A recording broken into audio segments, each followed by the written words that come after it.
सही बुखारी। किताब नमाज का बयान। बाब मस्जिद वगैरह में एक हाथ की उंगलियां दूसरे हाथ की उंगलियों में दाखिल करके कैंची करना दुरुस्त है। हदीस नंबर 482। तर्जुमा।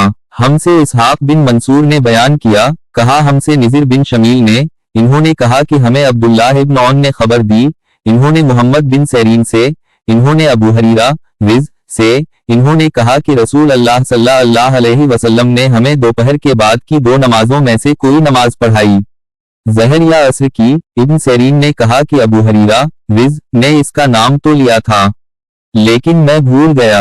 अबू हरीरा रिज ने बतलाया कि आप सल्लल्लाहु अलैहि वसल्लम ने हमें 2 रकत नमाज पढ़ाकर सलाम फेर दिया।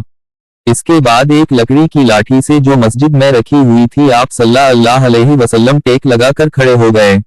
ऐसा मालूम होता था कि जैसे आप बहुत ही खफा हूं और आप सल्लल्लाहु अलैहि वसल्लम ने अपने दाएं हाथ को बाएं हाथ पर रखा और उनकी उंगलियों को एक दूसरे में दाखिल किया और आपने अपने दाएं रुखसार मुबारक को बाएं हाथ की हथेली से सहारा दिया।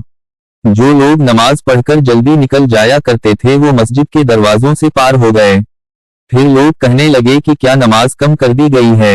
हाजिरीन में अबू बकर और उमर रजी अल्लाह अन्हुमा भी मौजूद थे, लेकिन इन्हें भी आपसे बोलने की हिम्मत ना हुई।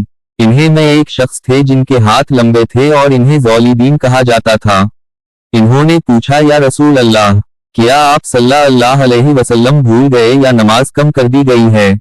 आप सल्लल्लाहु अलैहि वसल्लम ने फरमाया कि ना मैं भोला हूं और ना नमाज में कोई कमी हुई है। फिर आप सल्लल्लाहु अलैहि वसल्लम ने लोगों से पूछा, क्या ज़ौलीदीन सही कह रहे हैं? हाजिरीन बोले कि जी हाँ। ये सुनकर आप सल्लल्लाहु अलैहि वसल्लम आगे बढ़े और बाकी रकतें पढ़ें। फिर सलाम फेरा, फिर तकबीर कही और सहू का सजदा किया, मामूल के मुताबिक या इससे भी लंबा सजदा। फिर सर उठाया और तकबीर कही, फिर तकबीर कही और दूसरा सजदा किया, मामूल के मुताबिक या इससे भी तवील। फिर सर उठाया और तकबीर कही। लोगों ने बार बार इब्न सैरीन से पूछा कि क्या फिर सलाम फेरा, तो वो जवाब देते कि मुझे खबर दी गई है कि इमरान बिन हसीन